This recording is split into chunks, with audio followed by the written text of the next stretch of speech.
কোরআন হাদিসে কোথাও নেই। মোহাম্মদপুরে এক নারী পাবলিক প্লেসে ধূমপান করেন। এক ব্যক্তি বিষয়টির প্রতিবাদ করেন। বিষয়টাকে একদল মানুষ নারী নিগ্রহ হিসাবে আখ্যা দেন।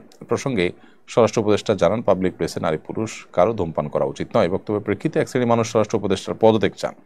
পুরো বিষয়টাকে ধর্মীয় সমাজ তত্ত্বের আলোকে ব্যাখ্যা করবেন বলে আশা করি।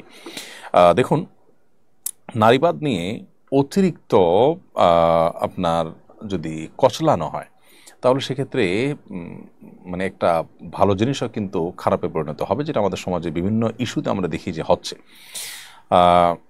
যেখানে একজন ধূমপায়ীকে প্রকাশ্যে ধূমপান করছেন, পাবলিক প্লেসে কেউ প্রকাশ্যে ধূমপান করলে সেটা তো ইটসেলফ একটা অপরাধ।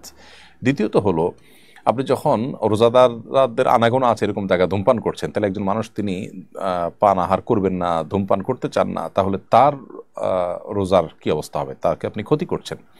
তো এই জায়গা থেকে এটা তো অন্যায় সন্দেহাতীতভাবে।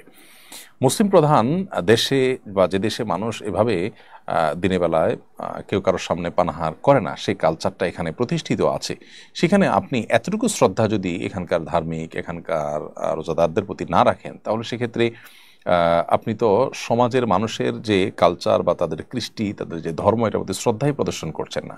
তো এই ধরনের অশ্রদ্ধা প্রদর্শনকারী মানুষ যারা আছে, তারা সমাজকে নানা সময় ছোটোখাটো ইস্যুকে অনেক বড় করে তারা অস্থিতিশীলতার দিকে নিয়ে যায়। স্বরাষ্ট্র উপদেষ্টা খুব সঠিকই বলেছেন, এবং এক্ষেত্রে স্বরাষ্ট্র উপদেষ্টাকে আমাদের সমর্থন করা কর্তব্য। এবং যারা সীমা লঙ্ঘন করছেন, সমাজের খুবই সীমিত সংখ্যক মানুষ, তারা আমি আশা করব যাদের বোধোদয় হবে যে তারা কেউ যদি রোজা না রাখেন, সেটা একান্ত তার ব্যাপার, তিনি আল্লাহর সাথে বুঝবেন, কিন্তু প্রকাশ্যে অন্য রোজাদারদের সামনে অন্তত তিনি এই কাজটি করতে পারেন না। এটা তাদের যে রোজা, সেটার প্রতি অশ্রদ্ধার শামিল, এবং রোজা রেখে তিনি পানাহার বর্জন করা তার জন্য ফরজ কর্তব্য করেছেন। আপনি তার সেই কর্তব্যে বাধা দিচ্ছেন, কোন অবস্থাতে এটা গ্রহণযোগ্য হতে পারে না।